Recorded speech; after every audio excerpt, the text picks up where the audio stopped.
हे अर्जुन, मनुष्य जन्म का प्रधान उद्देश्य मोक्ष प्राप्त करना है। भारत में पुरुषार्थ चतुष्टय की बात की गई है। ये क्या है? पुरुष के जो मूल चार उद्देश्य वह है धर्म, अर्थ, काम और मोक्ष।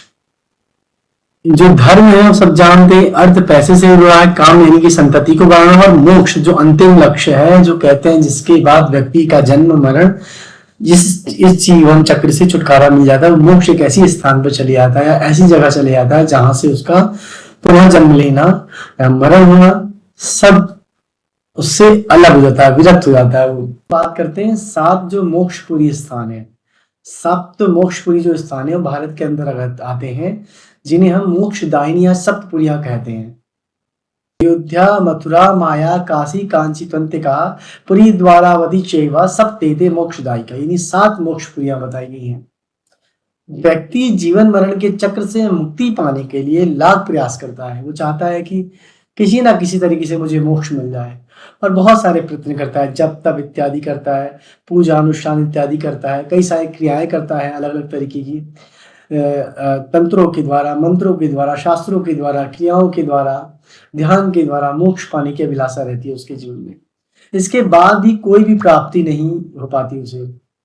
तो व्यक्ति को मोक्ष प्राप्ति के लिए कई सारे नियम बताए गए हैं, जिनका पालन किए जाने के बाद ही मोक्ष के द्वार खुलते हैं।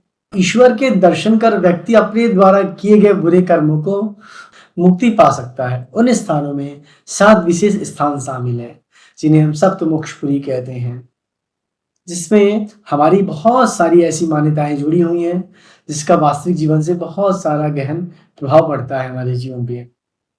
7 प्राचीन शहर सांस्कृतिक विविधता से बहुत खास महत्व रखते हैं। साथ ही ये शहर भारत की एकता का भी प्रतीक है। तो पहला है हमारा अयोध्या। उत्तर प्रदेश में अयोध्या स्थित है। अयोध्या सप्तपुरियों में अयोध्या शामिल है। साकेत कौशल जनपद के नाम से भी जाना जाता है, जो उत्तर प्रदेश के सरयू नदी के किनारे बसा है। अयोध्या भगवान श्री राम की जन्म स्थली है, और अयोध्या का संधि विच्छेद करने पर हमें यह ज्ञात होता है कि अयुद्ध है, यानी ऐसी नगरी जिसे युद्ध के द्वारा हासिल ना किया जा सके, अयुद्धा, उसे अयोध्या कहते हैं। इसके पीछे ऐसी मान्यता जुड़ी हुई है कि इस नगरी को मनु ने बसाया था। कहते हैं अयोध्या को महाराज मनु ने बनाया था, जो 14 मनु होते हैं हमारे, जो सृष्टि के पूर्व में जन्म लेते हैं ब्रह्मा जी के द्वारा। और अयोध्या यानी अयोध्या को अयोध्या जिसे कोई जीत ना सके उसे अयोध्या कहते हैं। एक संस्कृत श्लोक में भी इस नगरी का वर्णन हमें मिलता है कि अयोध्या, मथुरा, माया, काशी, कांची, अवंतिका, पुरी, द्वारवती चैव सप्ततीता मोक्षदायिका। दूसरा हमारा मथुरा। यह नगरी भी उत्तर प्रदेश के मथुरा जिले में स्थित है, जो भगवान श्री कृष्ण के जन्म स्थान से जानी जाती है। उनके जन्म से भी पूर्व यहाँ पे कई ऐसी चीजें उल्लेखित मिलती हैं। हमें पुराणों में उल्लेख मिलता है कि सूरसेन देश की राजधानी माना गया था मथुरा को, इसलिए मथुरा को सूरसेन के नाम से भी लोग कहते हैं। वाल्मीकि रामायण में भी मथुरा को मधुपुरी या मधुरा कहा गया है। वाल्मीकि द्वारा रचित रामायण में मथुरा को लवणासुर की राजधानी भी बताया गया है। इस नगरी की सबसे खास बात यह है कि मथुरा के चारों ओर भगवान शिव के मंदिर हैं। उत्तर में कोकणेश्वर, दक्षिण में गरंगेश्वर, पूर्व में पिपलेश्वर और पश्चिम में भूतेश्वर इत्यादि मंदिर हैं। भगवान श्री कृष्ण की जन्मस्थली है, और यहाँ आसपास बहुत सारे मंदिर हैं। गंगा के तट पर बसी यह पवित्र नगरी है। इस नगरी को सबसे प्राचीन वेद के बारे में, प्राचीन वेद ग्रंथों में हमें जानकारी मिलती है, जिसमें कुछ इस प्रकार काशी का वर्णन किया गया है कि काशी ऋते आपहा, एक काशी ऋते आपहा इव काशीनांग संग्रभीता, अर्थात कि भगवान विष्णु की पुरी के नाम से जानी जाती थी, परंतु जब यह नगरी भगवान शिव को इतनी ज्यादा अच्छी लगी कि उन्होंने इसे अपने रहने के लिए स्थान बना लिया और भगवान विष्णु से मांग लिया।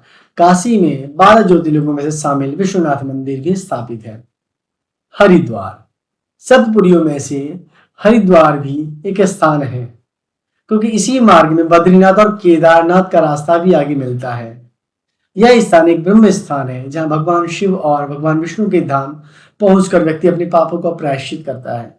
एक कथा मिलती है कि समुद्र मंथन के 14 रत्नों में से आखिरी जो रत्न धन्वंतरी अमृत का घट लेकर प्रकट हुए थे, तब अमृत की कुछ बूंदें पृथ्वी पर 4 स्थानों पर गिरी थी, जिसमें एक हरिद्वार भी था। हरिद्वार, जिसे गंगा द्वार के नाम से भी जाना जाता है, तीर्थ के रूप में बहुत प्राचीन है और नगर के तौर पर अत्यधिक प्राचीन नहीं है। अवंतिका, आज के समय के उज्जैन को प्राचीन समय में अवंतिका के नाम से जाना जाता था। यह नगरी क्षिप्रा नदी के निकट बसी हुई है, जहां पर 12 ज्योतिर्लिंगों में शामिल महाकालेश्वर मंदिर स्थित है। इसी नगरी में भगवान श्री कृष्ण ने अपनी दीक्षा पूर्ण की थी और वही महाकाल इस नगरी के राजा माने जाते हैं। कहा जाता है कि इनके अलावा कोई भी राजा या शासक इस शहर में नहीं टिक सकता है।